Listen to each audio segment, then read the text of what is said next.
Des siècles durant, les rituels des civilisations disparues sont restés entourés de mystères. Mais aujourd'hui, la technologie pourrait nous fournir des réponses en mettant en lumière ce qui a été enseveli dans les profondeurs de la Terre. Une équipe d'enquêteurs a pénétré dans l'un des rares labyrinthes mayas restés intacts.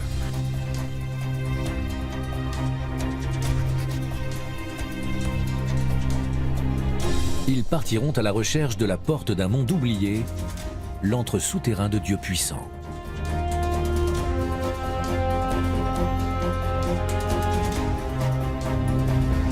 La technologie permettra-t-elle enfin de révéler les mystères ancestraux du monde maya, dont le pouvoir sacré reposait sur les prévisions cosmiques?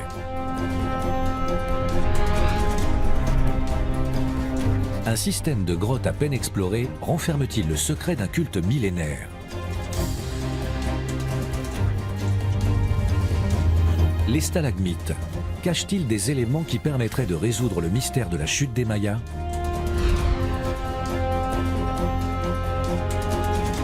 Dans un village isolé du Yucatan, au Mexique, se trouve peut-être la clé pour comprendre les rituels sacrificiels. La technologie s'attaque aux énigmes de l'histoire pour révéler les secrets enfouis.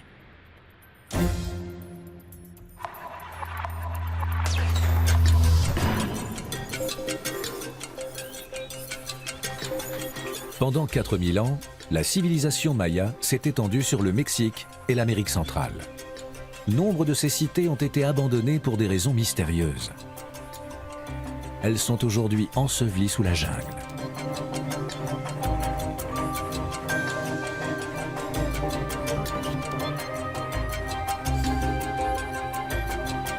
Dans le Yucatan, le site d'Oxintoc demeure un mystère.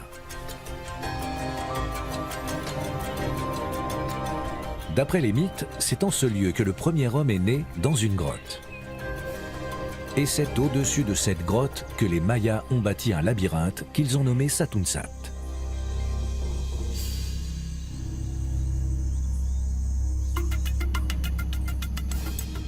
Fabio Amador est archéologue. Il est spécialisé dans l'emploi de nouvelles technologies susceptibles de fournir des informations capitales sur ce labyrinthe.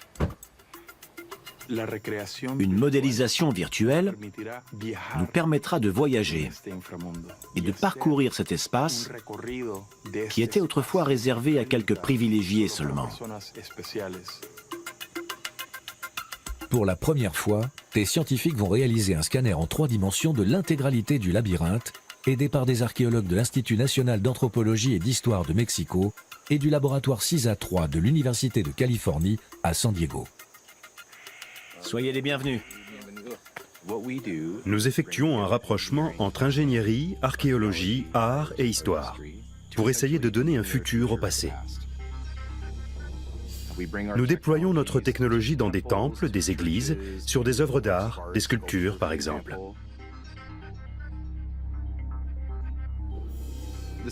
C'est la première fois que nous allons documenter l'une des structures les plus énigmatiques du monde maya, le Satunsat.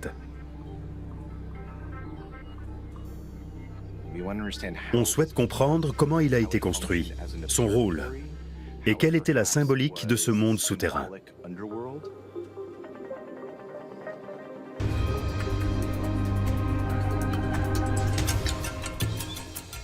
Les Mayas pensaient que le sous-sol était peuplé par des dieux. Et ce labyrinthe, selon leurs croyances, pourrait être la porte d'entrée de cette dimension.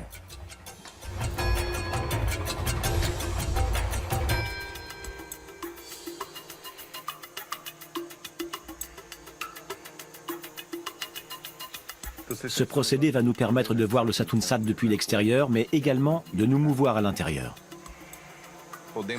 Nous allons créer un modèle en 3 dimensions, à partir de nombreuses photos du Satunsat. Nous avons un plan parfait de l'édifice. Nous allons pouvoir l'étudier, l'analyser, le manipuler, nous déplacer, et prendre le temps de réfléchir aux différents accès et aux déplacements dans cet espace.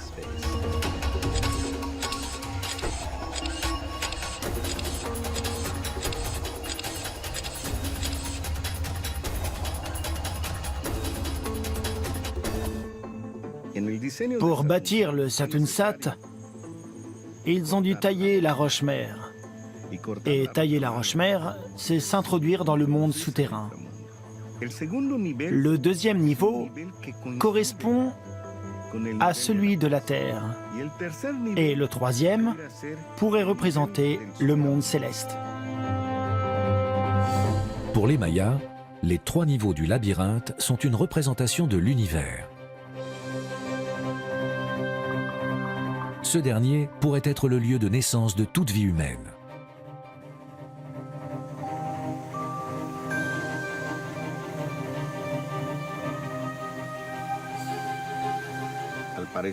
Il semblerait qu'ils aient choisi ce lieu pour construire ce bâtiment, car il se trouve au-dessus d'une grotte. Le mythe racontant que le premier homme est né du Satunsat est bien connu de tous. Et cette croyance n'a toujours pas été dissipée. La caméra thermique va nous être indispensable pour vérifier si le mythe de la caverne existe bien sous le labyrinthe. Voici la caméra, et ça c'est un laser qui permet de faire le point. On pourra consulter les données directement ici sur l'ordinateur. Et si on venait à tomber sur une caverne, de quelle couleur elle apparaîtrait sur l'écran? Ce serait probablement un espace plus froid. Plus froid. Et quelle serait sa couleur? Bleu. Bleu. Bleu plus foncé. Un bleu profond.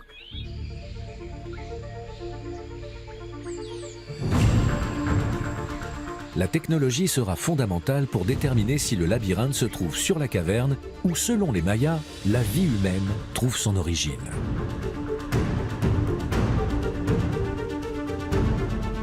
Quand on y pénètre pour la première fois, on est frappé par l'obscurité. C'est très impressionnant parce qu'on ne sait pas sur quoi on risque de tomber à l'intérieur. Pour confirmer ou infirmer l'existence d'une caverne, il faut descendre jusqu'au point le plus profond de la structure sacrée.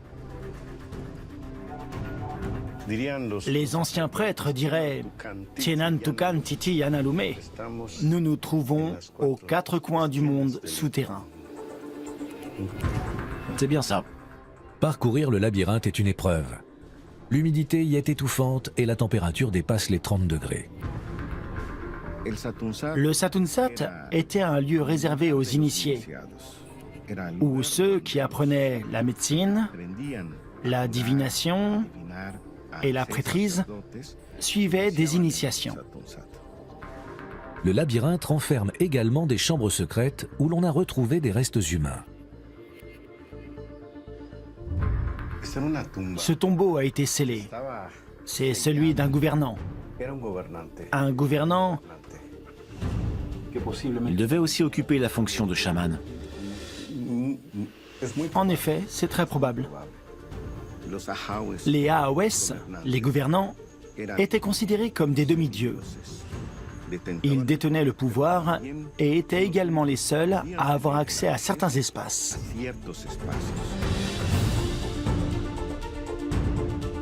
Avant de parcourir le labyrinthe, la classe gouvernante consommait des substances hallucinogènes et se scarifiait à l'arme blanche.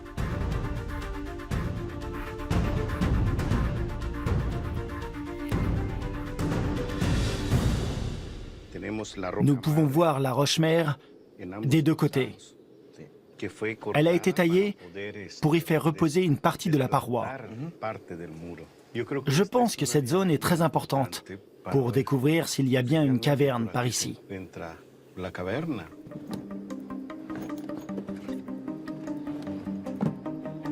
L'analyse des parois à l'aide de la caméra thermique pourrait révéler l'existence d'une caverne secrète et mettre fin à des siècles de spéculation.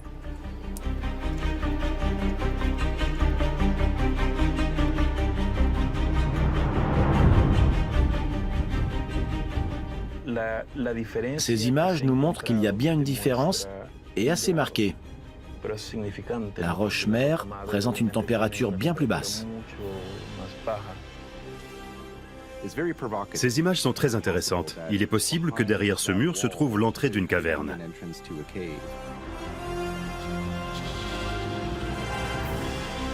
Des indices pointent la possible existence d'une caverne au fond du labyrinthe. Une modélisation tridimensionnelle pourrait révéler comment les Mayas utilisaient cette structure pour entrer en contact avec les dieux du monde souterrain.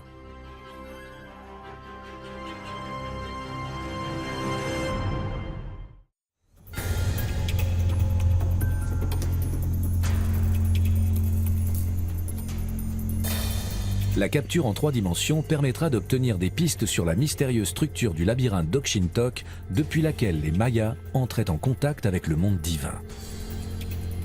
Ce défi technologique sera possible grâce à l'utilisation d'un scanner 3D qui fournira une modélisation virtuelle de la structure.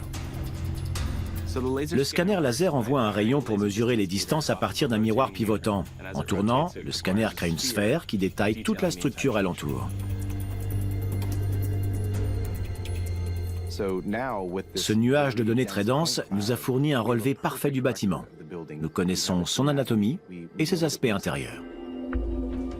Pour la première fois, la science va établir un plan détaillé du lieu où l'humanité a vu le jour selon les Mayas.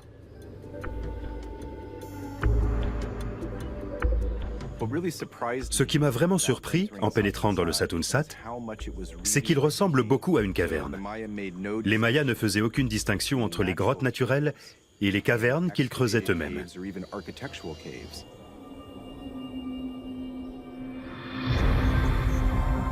À 2 km d'Oxintok se trouve une autre caverne susceptible de fournir des indications sur le culte maya de célébration des dieux, dont l'un des plus vénérés était Shak, le dieu de l'eau responsable des cycles de pluie. Mais un événement a entraîné la disparition des cités mayas.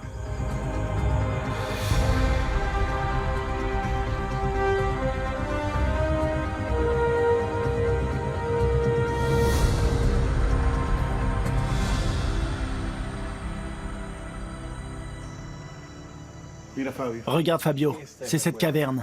Exactement. Il y a des peintures au plafond, très anciennes. Et c'est la demeure de Shak, parce qu'il y a des sources d'eau à l'intérieur. C'est ce qui en fait un lieu sacré? Exactement. Cette caverne a été utilisée comme source d'eau et les prêtres s'y rendaient également pour acquérir plus de connaissances.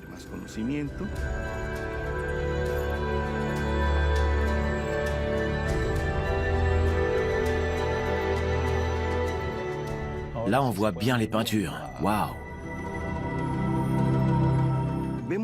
On peut voir que la voûte a été lissée, nivelée à l'époque préhispanique. Il y a des dessins, des glyphes avec des chiffres. On peut voir un scorpion. On remarque aussi quelques serpents. Que racontent ces peintures?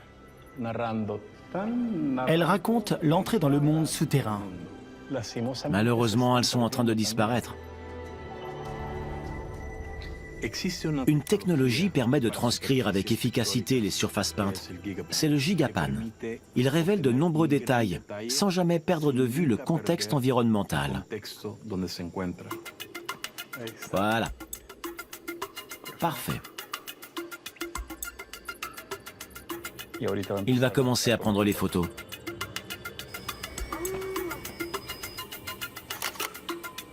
Combien de temps il lui faut pour les prendre? Dans ce cas, il va composer une mosaïque à partir de 350 photos. Il lui faudra environ 30 minutes. L'appareil photo, monté sur un pied robotisé, capture un puzzle de clichés qui, une fois réunis, composeront une image à très haute définition.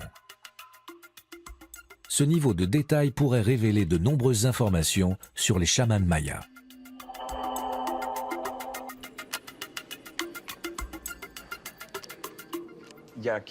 Voici l'image composée. On va s'intéresser à un glyphe en particulier, celui-ci par exemple, où il me semble y avoir un serpent qui pénètre dans une caverne. Il y a peut-être même une date. Je vais lancer un procédé d'analyse qui s'appelle D-Stretch. Cette analyse va permettre de récupérer des détails de la peinture disparus avec le temps. Ce détail-là, je l'avais encore jamais remarqué. Tu vois cet élément? On dirait un symbole qui aurait à voir avec la mort ou l'obscurité. Celui-ci. La mort est comme un passage vers une autre vie. C'est pourquoi on trouve des représentations d'éléments qui permettent de revenir sur Terre. Mais seuls les gouvernants et les chamans y avaient accès. Ce sont donc eux qu'on voit représentés. Ces peintures pourraient être les instructions nécessaires au voyage rituel vers le monde souterrain. Des pistes pour entrer en contact avec les dieux, maîtres de la vie et de la mort. Après plus de 20 heures de travail, le scanner du labyrinthe du Satunsat est quasiment terminé.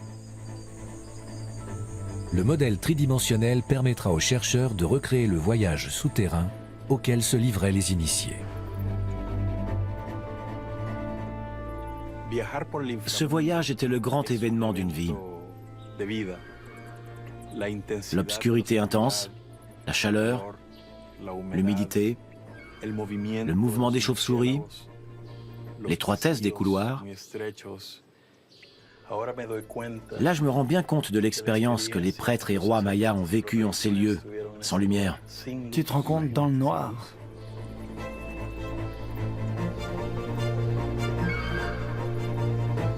Le cœur bat beaucoup plus fort. C'est vraiment très stressant.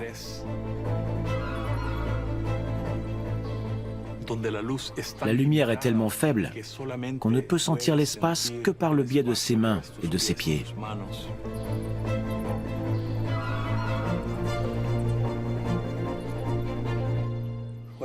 Bonjour messieurs, Quelle fournaise là-dedans! on a terminé le scan de ce niveau. L'espace s'arrête ici. Soit il est temps de faire marche arrière, soit nous sommes arrivés dans le monde céleste. Le monde céleste, l'accès au ciel. Suivre ce parcours, se livrer à ce rituel, était une façon pour les prêtres et gouvernants de prouver au peuple, à la société, qu'ils étaient capables de passer dans l'autre monde et d'en revenir. Pour le moment, nous n'avons pas trouvé de sortie vers le 3e niveau, mais la modélisation pourrait nous fournir des pistes. Le labyrinthe virtuel est enfin prêt. Mais parviendra-t-il à révéler les secrets de la structure? Le niveau de détail de ce relevé est très impressionnant. La tombe se trouve ici. Il y a ce passage. On peut voir les voûtes et la moindre pierre. C'est impressionnant. Ces images nous permettent de voir avec clarté, à l'échelle et avec géopositionnement, le moindre des murs, ainsi que les caractéristiques qui composent le Satunsat. L'entrée dans le Satunsat était une expérience spirituelle. Mais le labyrinthe pourrait avoir d'autres usages cachés. Le détail de l'assemblage des pierres et des stucs originaux permettait probablement de faire des calculs au sein de la structure et de prédire les équinoxes. Ces bâtiments n'étaient pas orientés de la sorte par hasard. On trouve des alignements précis qu'on peut également remarquer sur les fenêtres. Ces petites fenêtres sont des marqueurs disposés en fonction du mouvement du soleil. L'étude de la modélisation virtuelle permet de confirmer qu'au moment où la lumière du soleil qui passait par les fenêtres atteignait les parois les plus profondes du labyrinthe, c'était le signal que la saison des pluies débutait. Entrer dans le Satunsat permettait aux gouvernants de prédire les périodes de pluie grâce à l'orientation du bâtiment. C'était très important.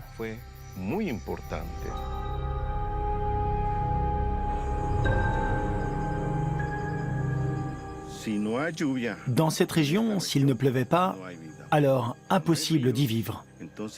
Il n'y a pas de cours d'eau à proximité. Les rituels de prédiction des périodes de pluie étaient donc fondamentaux. La pluie retenue dans les grottes était la seule source d'eau des Mayas du Yucatan. La prédiction du cycle des pluies par le biais de rituels résultant de leurs connaissances scientifiques était l'une des clés de leur survie. Pourtant, ces connaissances fondamentales n'ont pas empêché l'abandon inexpliqué d'Okshintok. Qu'a-t-il bien pu se passer? Les cavernes et les grottes renferment le secret de la compréhension du monde surnaturel par les Mayas. Mais également des réponses aux raisons de leur disparition.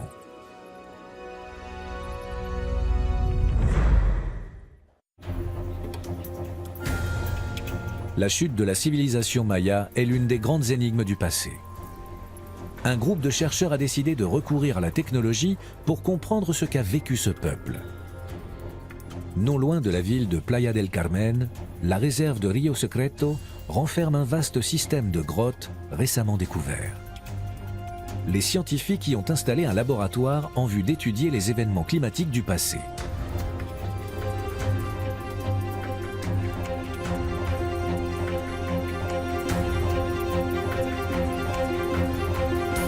Pour atteindre l'entrée de Rio Secreto, il est nécessaire de traverser une jungle alimentée par l'eau retenue dans les grottes du monde souterrain.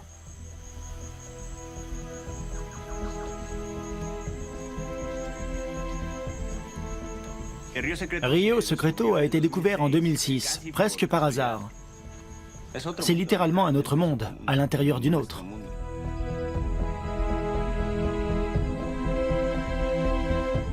Le système de grottes de Rio Secreto renferme des indices déterminants pour la compréhension du contexte climatique sous lequel s'est développée la civilisation maya.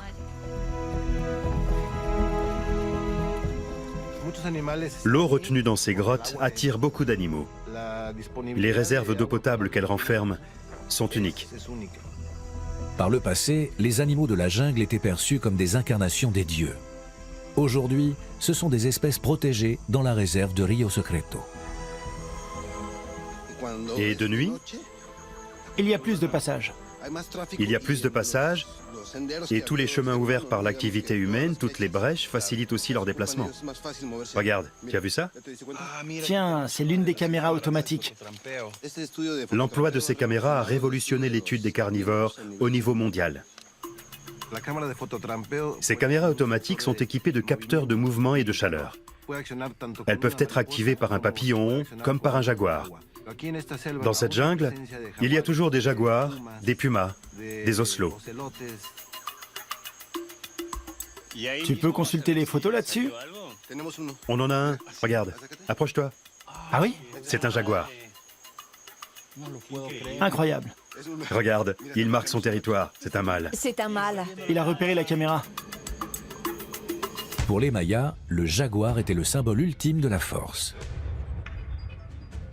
Ils pensaient qu'une fois la nuit tombée, le soleil se transformait en jaguar pour passer la nuit dans le monde souterrain. Malheureusement, dans la péninsule du Yucatan, il ne reste environ que 2000 jaguars. Les gens les chassent et les tuent. Ils sont passés du statut de divinité à celui de proie. À l'époque préhispanique, les jaguars étaient des dieux. Ils sont en étroite relation avec les grottes et le monde souterrain. À Rio Secreto, les traces du culte du monde souterrain sont restées quasiment intactes pendant des siècles. Elles sont la preuve que les Mayas ont continué de vénérer les dieux des profondeurs jusqu'à leurs derniers jours. C'est vraiment incroyable. C'est l'hôtel dont on t'a parlé. C'est ça, en effet. On est très près de l'un des endroits où l'eau pénètre dans la grotte. Oui, et on dirait qu'il est très ancien. Il est recouvert de stuc. Je pense que ça vaut le coup de le passer au scanner tridimensionnel. Voilà. Le signal commence à arriver, ça se met en route, le capteur est en calibrage et l'image vient à son tour. Le scanner fonctionne par le biais de la réception et de la captation de la lumière. On peut ainsi capter de manière numérique des ruines architectoniques en quelques minutes. La présence d'un hôtel à l'entrée des Rio Secreto est intimement liée au culte du monde souterrain. Les pèlerinages et les offrandes servaient probablement à faire venir les pluies. Et tous ces petits points se relient. Exactement, regardez. Les stalactites sont des symboles sacrés. Ils représentent les crocs du monstre de la Terre. En voici un magnifique exemple. Les Mayas considéraient les stalactites comme les crocs des dieux du monde souterrain. Ils font aujourd'hui l'objet de recherches scientifiques.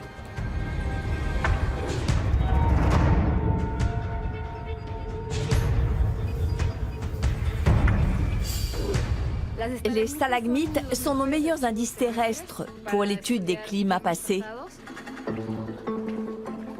Dans un système aussi complexe que celui de Rio Secreto, les spéléothèmes renferment des pistes très importantes pour comprendre le contexte climatique dans lequel a vécu la civilisation maya. La clé de la compréhension de la chute de l'Empire Maya se trouve peut-être dans les stalactites. Mais décoder les informations qu'ils contiennent est un défi de taille.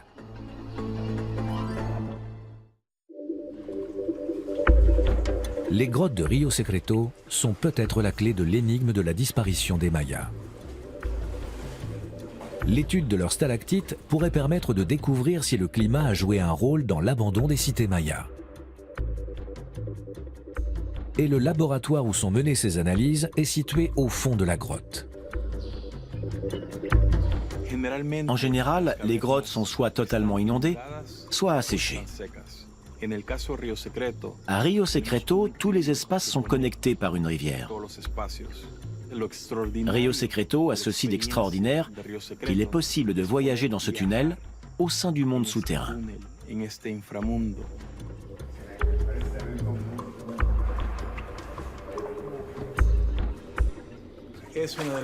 C'est l'une des voûtes les plus ornées que j'ai vues de toute ma vie. Je pense que c'est l'endroit parfait pour faire un scanner 3D.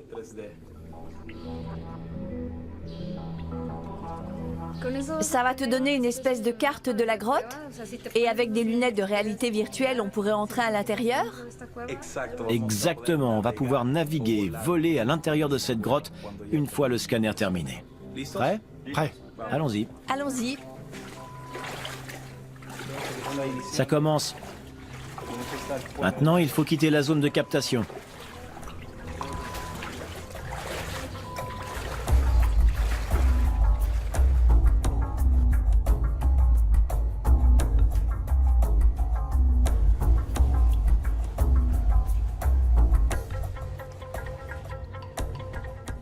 Le fait que de petites gouttes tombent et que des spéléothèmes se forment signifie que la grotte est en activité. C'est comme un labyrinthe en mouvement constant, une créature vivante. En général, ces grottes sont très difficiles d'accès. Rio Secreto est une chance pour nous. Elle nous offre la possibilité de réaliser un travail de terrain unique, comme on n'a jamais pu en faire ailleurs dans le monde. Là, on reconstitue les pluies du passé, comme les ont enregistrées les stalagmites. Chacun d'eux est comme un disque dur qui contiendrait toutes les pluies de la planète. T'imagines? On a devant nous des milliers d'années de pluie.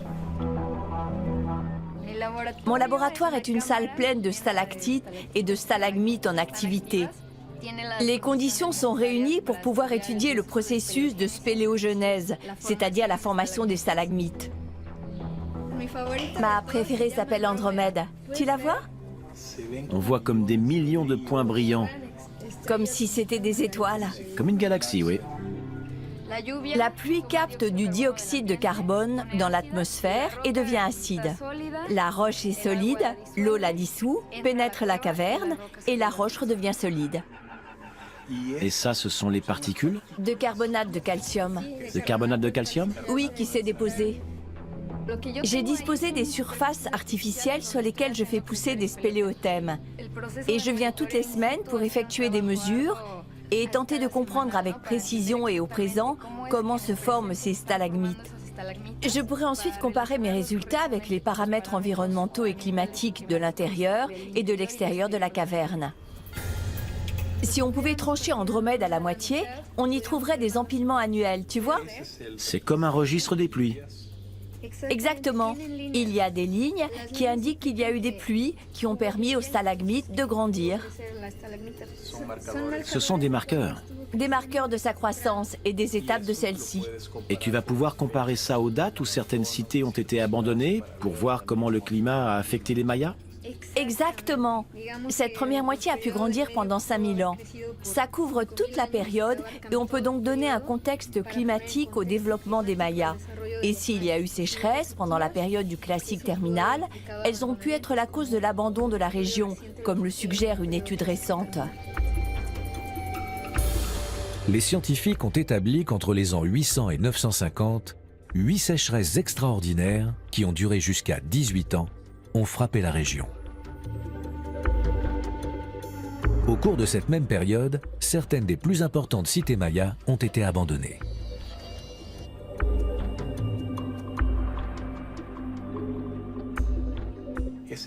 C'est la clé dont on avait besoin pour comprendre ce qui s'est passé à l'époque. C'est un registre parfait. 18 ans de sécheresse ont dû mener à une jungle sèche, totalement différente de celle qu'on a aujourd'hui dans la péninsule du Yucatan.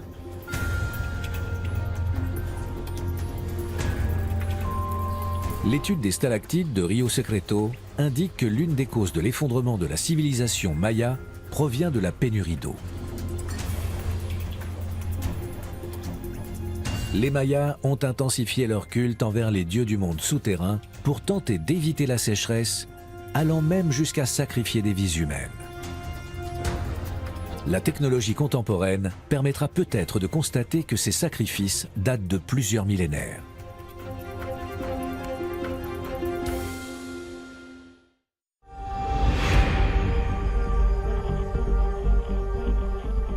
Des restes archéologiques mayas ont été découverts dans une communauté isolée du Yucatan. Ils pourraient apporter la preuve que la civilisation maya s'adonnait aux rituels sacrificiels humains depuis son origine.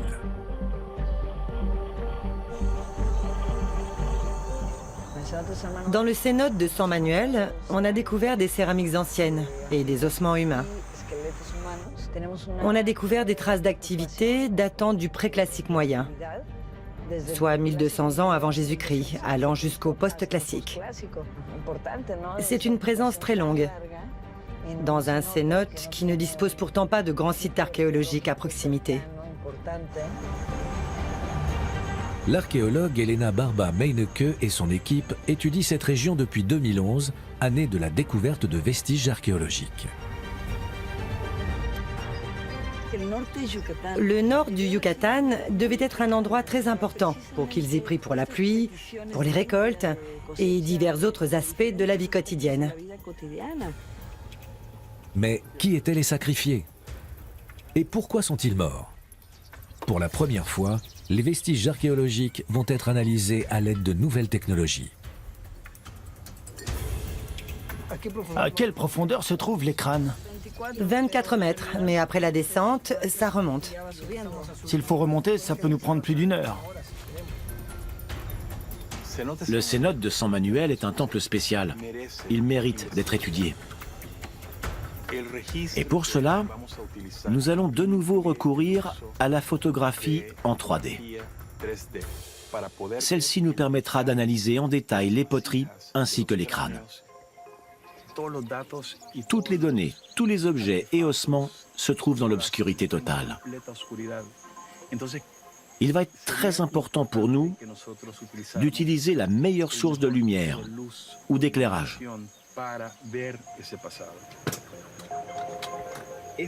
Ce système d'éclairage a été conçu par les ingénieurs de National Geographic pour plonger dans les profondeurs marines en vue d'une expédition de James Cameron. Nous allons l'utiliser aujourd'hui pour éclairer les profondeurs de ce cénote. En 2012, une équipe de National Geographic est descendue à 11 000 mètres de profondeur, le point le plus profond de la mer. Les systèmes Super Showmax ont résisté à l'extraordinaire pression aquatique. Ils ont été déterminants pour éclairer les profondeurs marines grâce à un flux lumineux de 40 000 lumens, l'équivalent de plus de 70 ampoules de 60 watts. Quelle est l'explication à cette fascinante page de l'histoire? On ne le sait pas encore. Mais ces outils vont probablement nous aider à recréer les pièces manquantes du puzzle pour s'approcher d'une réponse définitive. Que s'est-il passé ici, en 1400 avant Jésus-Christ? C'est important de le savoir. Allez, on s'équipe. La plongée en grotte est particulièrement complexe et le matériel étant extrêmement lourd à plus de 20 mètres de profondeur, la moindre erreur peut s'avérer fatale. On n'aura qu'un court laps de temps sous l'eau. On devra procéder vite et bien.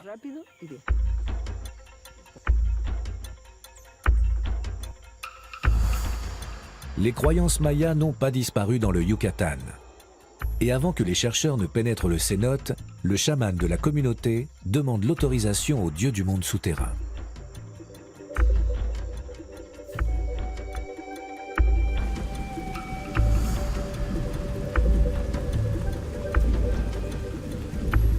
La pluie rend la descente en rappel plus risquée encore. C'est l'une des phases les plus dangereuses de l'exploration.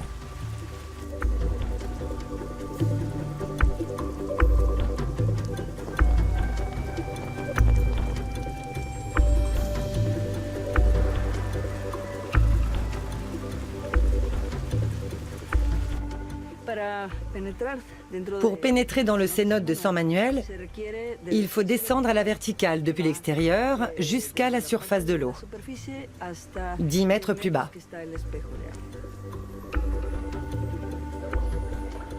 Arrivé à la surface de l'eau, on s'équipe de notre matériel, on se remémore les instructions, on procède aux vérifications de sécurité, puis on entame la plongée.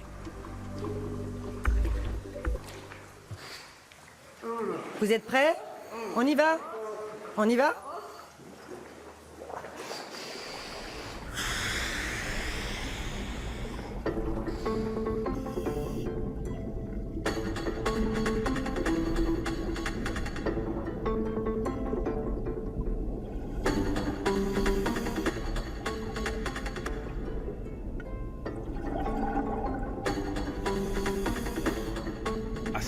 À 7 mètres de profondeur, on a allumé nos éclairages et entamé la plongée profonde.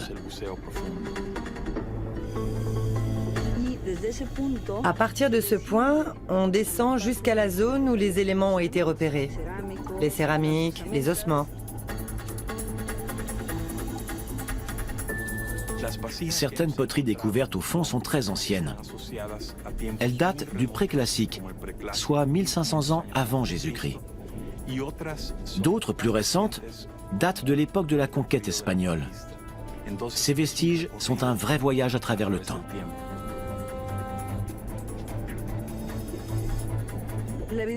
Les trouvailles archéologiques du cénote de San Manuel sont très caractéristiques. Il s'agit de 6 cruches à chocolat. On n'a rien trouvé de tel dans aucun autre cénote de la province de Yucatan. Le cacao était utilisé au cours des rituels et il n'était bu que par les membres d'une certaine classe sociale. Les poteries retrouvées dans le cénote pourraient provenir de lieux très lointains comme le Belize ou le Guatemala. Mais elles prouvent surtout que San Manuel servait de lieu de culte pour les grands seigneurs mayas. Grâce aux nouvelles technologies, les crânes déposés dans le cénote vont pouvoir être analysés. Et les résultats obtenus pourraient faire la lumière sur les rituels sacrificiels de la civilisation maya.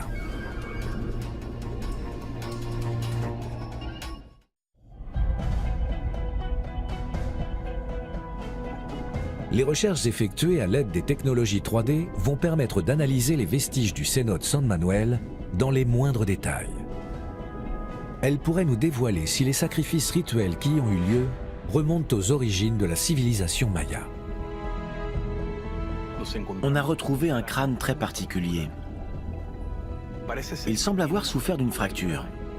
C'est pourquoi il est important d'en faire une image en 3D et de l'analyser en laboratoire pour savoir avec certitude s'il s'agit de la cause de la mort.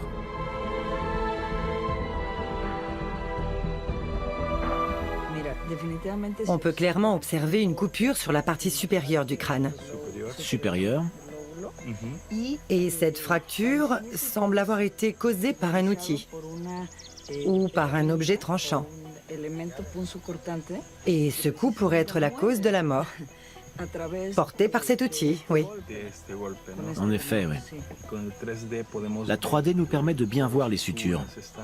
Il ne s'agissait pas d'un jeune, c'était un individu d'un âge mûr, peut-être même très âgé. C'était un adulte, oui. L'observation du crâne nous incite à formuler deux hypothèses. Celle du sacrifice rituel ou celle d'un enterrement post-mortem en guise d'offrande aux dieux. Tu relèves une déformation? Oui, on observe clairement une déformation du crâne. On le note au niveau du lobe frontal et des orbites. Nous savons que la déformation crânienne était une pratique très répandue durant l'ère préhispanique. Elle était réservée aux personnes très importantes de la communauté. Ce changement très net de couleur qu'on remarque sur la partie frontale du crâne indique peut-être que la personne a été brûlée. C'est ça. Si une potentielle immolation, pour raison rituelle, est la cause de la mort, elle a pu causer cette décoloration. Oui. La déformation crânienne, les cruches à cacao, la coupure et l'immolation, tous ces éléments pointent vers la même conclusion. Cette personne a été sacrifiée et déposée dans le cénote avec les grands honneurs. Servir d'offrande à un dieu était un privilège. Pourquoi ici? Pourquoi ont-ils choisi ce site? Ce type de cénote, comme il y en a tant dans la péninsule, était utilisé pour des pratiques rituelles.